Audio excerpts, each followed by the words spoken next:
ప్రియమైన సహోదరీ సహోదరులకు ప్రభువు పేరిట వందనాలు. మీకు మీ కుటుంబానికి యేసుక్రీస్తు యొద్ద నుండి దీవెనలు ఆశీర్వాదములు మెండుగా కలుగునుగాక. ఈరోజు యేసుక్రీస్తు యొద్ద నుండి మీకు బంగారు మాట, దేవుని వాగ్దానము. మార్కు సువార్త 14వ అధ్యాయము 38వ వచనము. మెలకువగా ఉండి ప్రార్థన చేయుడి. ప్రభువు ఏదో ఒక ఆత్మీయ విషయం ఇక్కడ నేర్పుతున్నాడు. ప్రార్థన చేస్తారు, కానీ మెలకువగా ఉండి ప్రార్థన చేయండి అంటున్నాడు. అంటే ఎందుకు?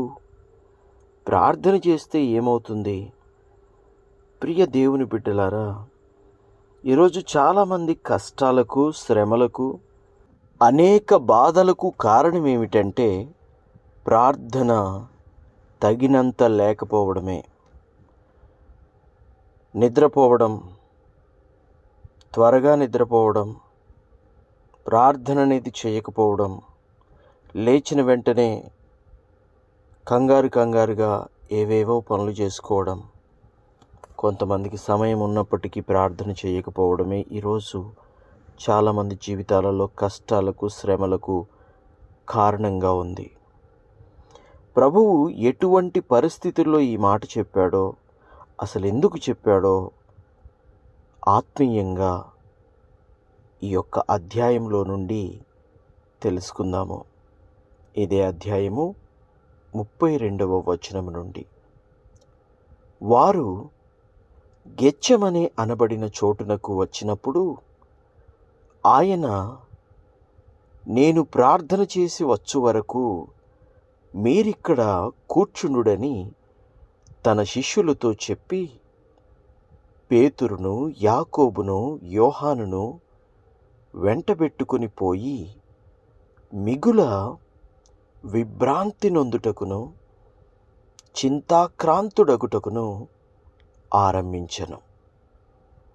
అప్పుడు ఆయన, నా ప్రాణము మరణమగునంతగా దుఃఖములో మునిగి ఉన్నది.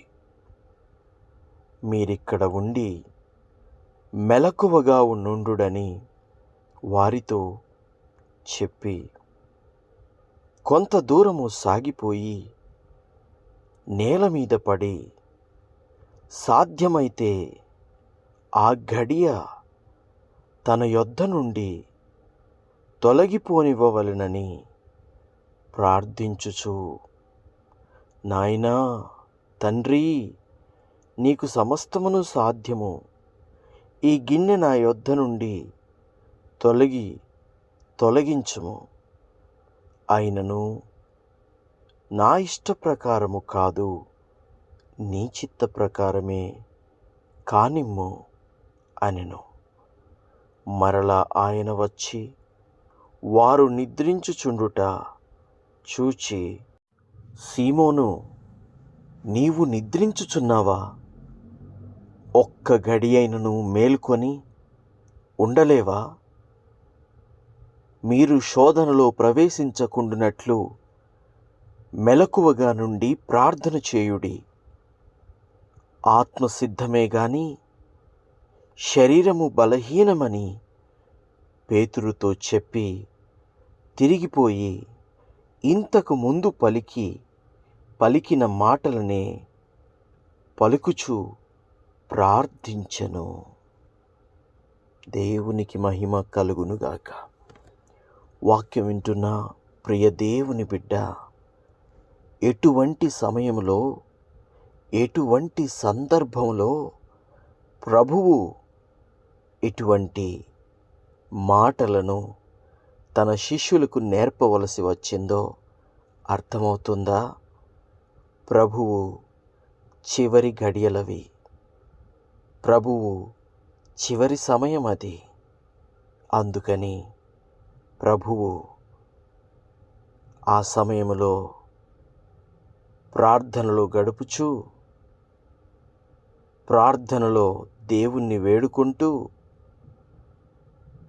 దేవుని యొక్క చిత్తమును కనిపెడుచు తనను తాను దేవునికి అప్పగించుకుని ప్రార్థించుచున్న సమయం అది. ఆ సమయంలో శిష్యులకు చెప్పిన మాట, మీరు ప్రార్థన చెయ్యండి అని. ప్రభువుకి కష్టం రాబోతుంది, ప్రభువుకి బాధ రాబోతుంది, ప్రభువుకి మరణం రాబోతోంది. ఆ సమయంలో వాళ్ళు చేయాల్సిన పని ఏంటంటే ప్రార్థన చెయ్యాలి. ఆ సమయంలో దేవునితో వాళ్ళు గడపాలి. కానీ వాళ్ళు ఏం చేస్తున్నారో తెలుసా? నిద్రపోతున్నారు. అల్లంత దూరం వెళ్ళి ప్రభువు ప్రార్థనలో ఒంటరిగా గడుపుచూ ఉంటే ఇతను మాత్రము ఇక్కడ నిద్రపోతూ ఉన్నాడు. ఎప్పుడు తగ్గుతుంది ఆ నిద్ర? ఎప్పుడు పోతుంది ఆ నిద్ర? దేవునికి స్తోత్రం కలుగునుగాక. ఆయన చిత్తమైనప్పుడు ప్రభువు ఆ సమస్య నుండి విడిపిస్తాడు. అయితే వీళ్ళ ఆసక్తి ఎలాగుండాలి? ప్రార్థనలో గడపాలి, ప్రార్థన చేయాలి. ప్రభువుకి ఎంతో శోధన వస్తుంది, ప్రభు ఎంతో బలహీన పడబోతున్నాడు అని ఆలోచన ఉండాలి కదా.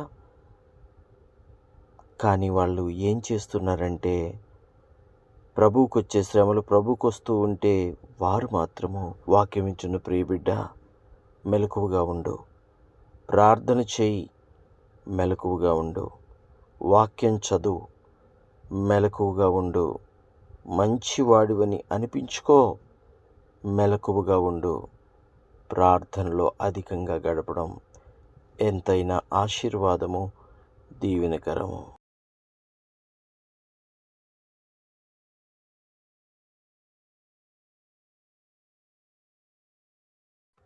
దేవునికి మహిమ కలుగునుగాక.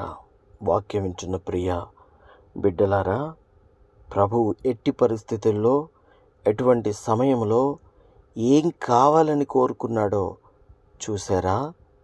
ప్రభువు తన శిష్యులు కూడా ప్రార్థన చేస్తే సాధ్యమైతే ఆ శోధన తప్పిపోతుంది అని ప్రభువు కనిపెడుతూ ఉన్నాడు.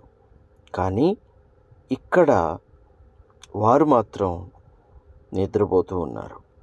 ఎంతకాలం ఇలాగునా? ఎంతకాలం ఈ జీవితం? ప్రియ దేవుని కుమారుడా, కుమార్తె, ఎంత బిజీగా ఉన్నా, ఎంత కష్టంలో శ్రమలో ఉన్నా ప్రార్థన మాత్రం ఆపొద్దు. నిద్ర కళ్ళు కూరుకుపోతున్నా సరే, నిద్రలో నుండి లేచైనా సరే ప్రార్థన చేసుకోవాలి. ఆ తర్వాత చక్కగా నిద్రపోవాలి. ఇంతకు మించి ఇంకేముంది దేవుని బిడ్డలారా? ప్రార్థన విషయంలో అస్సలు కాంప్రమైజ్ కావద్దు. ఆత్మీయంగా ప్రభు మనకు చెప్తున్నాడు, ఆత్మ సంబంధమైన విషయాలు నేర్చుకోండి, ఆత్మ సంబంధంగా జీవించండి, ఆత్మానుసారంగా బ్రతకండి. అప్పుడు దేవుడి చిత్తమే నెరవేరుస్తారు తప్ప లోకము చిత్తం కానీ మనుషుల చిత్తము కానీ నెరవేర్చరు. ప్రార్థన. తండ్రి, నీకు స్తుతులు, స్తోత్రాలు దేవా. ఈ వాక్యం విన్న ప్రతి బిడ్డకి మెలకువగా ఉండి ప్రార్థించే హృదయం, మనసు, అనుకూలత దయచేయండి.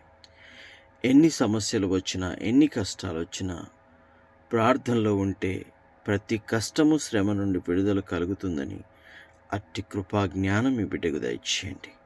నీ కృప మా మీద నిలిచి ఉండునుగాక, నీ దయ మాకు తోడుగుండునుగాక, నీ చిత్తమే ఇప్పుడు ఎల్లప్పుడూ జరుగునుగాక. Amen, amen, amen.